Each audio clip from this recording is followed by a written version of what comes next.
You never think that one day you can hear explosions, you can hear sirens about air raid, and it was shock. All Ukrainian nation was shocked. People just were looking to have hope, to have some light in the end of this tunnel, and they were looking for some support. And at that time, church was like a lighthouse to give hope, to say words of optimism and faith, and to show people that God is still with us. Our church is possibly one of the largest in the country. There are more than 3,000 people who gather together every Sunday.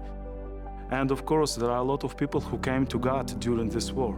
Because of deeds of mercy, because of some humanitarian aid, people were coming to church to receive help. And they receive not only physical help, they receive not only bread for their bodies, they receive the bread and hope for their souls. You know, Lakewood Church was always an example for Salvation Church, because from the time when Pastor John Austin was preaching and inspiring thousands and millions of people all around the world, these recordings were watched by our pastors, and that's why Lakewood Church was always, like a model, how we can serve and how we can preach and how we can believe. God told me, listen to the sermons of Joel Austin. It was like a revelation, because before that moment, I've heard about Pastor Joel. But after that, I began to listen every Sunday, every Wednesday service. And at that time, these words were like vitamins to my soul. It was a big encouragement for me, and it's still a big encouragement till these days. Our church started a construction process of a big church auditorium. We call it Grand Hall or Big Hall, and it was started during the COVID time, just before the full-scale invasion.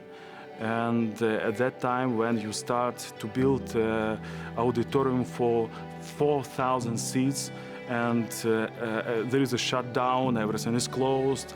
It was like something crazy. And when we were praying how this new building must look like, our senior bishop, his name is Bishop Philip, and said, okay, I think that we should copy the exterior of Lakewood Church. That's why our new building is pretty much like exterior of Lakewood Church. It will be written Salvation Church, but some people know that it is copied from Lakewood. Of course, and again, Lakewood Church is encouragement. Your faith serves so many people all over the world, and even in the time of the war in Ukraine. And it was amazing in the darkest time of our church to have such a gift from God, to have a new building and to praise God in this building, understanding that okay, the death, the destruction is very close, but our God is closer. If church is building something new, maybe Ukraine is not lost, maybe we have a future. And I believe that we'll see a big revival, because after the darkest time, the sun is coming unexpectedly, and sunrise is always coming after the most difficult and dark time during the night. God is the same, and God is good in the time of peace, and God is good in the time of war. He was good, and He is still good, and He will be good forever.